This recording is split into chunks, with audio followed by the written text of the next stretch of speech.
अस्सलाम वालेकुम dear viewers, आप देख रहे हैं सिंधी टीचर। मैं आपको बुनियादी सिंधी, बेसिक सिंधी, स्टार्टिंग सिंधी से पढ़ाने की कोशिश कर रही हूँ। उसके बाद हमने स्टार्ट किया है क्लास 3 टू क्लास 10। रोज़ाना एक चैप्टर पढ़ेंगे, एक्टिविटी करेंगे, कोई भी चैप्टर मिस नहीं होगा।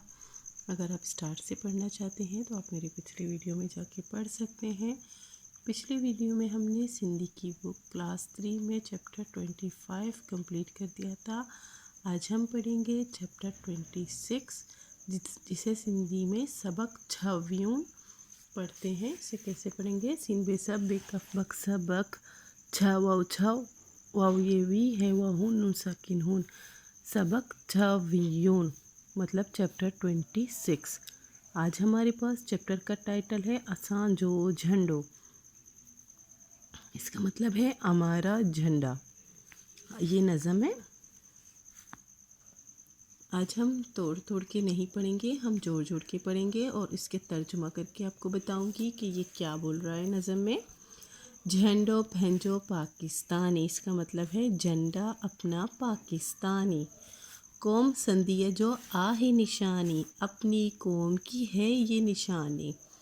ये संधि है, ये सिंधी नहीं है। अगर ये सिंधी होता तो इस दाल के ऊपर दो नुक्ते यहाँ ऊपर लगा दिए जाते तो ये सिंधी हो जाता। आप अपने बुक में जो आपके बुक का नाम लिखा हुआ है क्लास 3 के लिए किताब है जो सिंधी, जहाँ भी कहीं लिखा होगा आपके बुक में आप देख लें। स्टार्टिंग में ये संधि है, ये सिंधी नहीं है। संधि का मतलब होता है अपनी, तो इसको कहेंगे अपनी कौम की है ये निशानी। झंडो जां का आहे प्यारो, झंडा जान से है प्यारा, या फिर झंडा जान से प्यारा है। रोशन उनमें चंदिन तारो, रोशन उसमें चांद और तारा है। चांद और सितारा भी कहते हैं। चांद और तारा उसमें रोशन है। रंग उन्हीं जो आहे नियारो, रंग है उसका बहुत निराला। साओ अच्छो वह जो बारो, साओ कहते हैं सब्ज़ रंग को, ग्रीन कलर को, और सब्ज़ रंग को कहते हैं ग्रीन रंग को। ओके, जो हमारे झंडे में होता है ये वाला ग्रीन रंग। साओ अच्छो, अच्छो का मतलब होता है सफ़ेद, सफ़ेद रंग को सिंधी में अच्छो कहते हैं। ये जो इस तरफ लगा हुआ है, साओ अच्छो वह जो बारो, इसका तर्जुमा होगा सब्ज़ कलर या सब्ज़ रंग या हरा रंग। उसके बाद सब्ज़, सफ़ेद, वह ए बच्चों, बारो कहते हैं बच्चों को। उन सा आही माँ असां जो, उससे है मान हमारी, इज़्ज़त हमारी।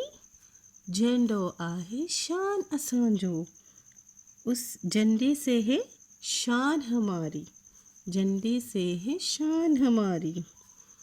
अच्छो त गडजी गीत है गायूं, आओ मिलकर गीत ये गाएं। कौमी झंडी की झोलाएं, झोलायूं कौमी झंडी को लहराएं। इस नज़म में से कुछ मुश्किल अल्फाज लिए गए हैं, फिर उनके मायने मैंने सामने लिख दिए गए हैं।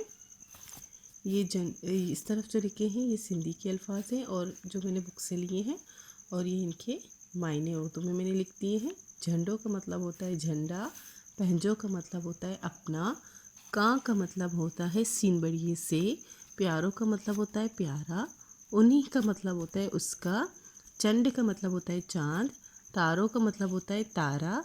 एक की बात हो रही है, ठीक है। नियारों का मतलब होता है निराला। साओ का मतलब होता है सब्ज़ रंग या हरा रंग या ग्रीन, जो भी आप कहें। अच्छों का मतलब होता है सफ़ेद।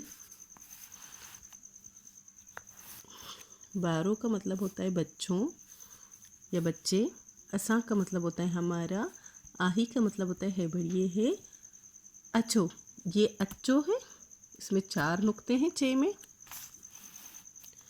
जो हमने यहाँ पढ़ा था इसमें 4 नुक्ते हैं, 6 में 4 नुक्ते हैं, ये होगा अच्छो, ठीक है। जबकि ये वाला है अच्छो, इसमें 3 नुक्ते हैं, ये फ़र्क है दोनों में, ठीक है। इसका मतलब होता है सफ़ेद रंग और इस अच्छो का मतलब होता है आओ।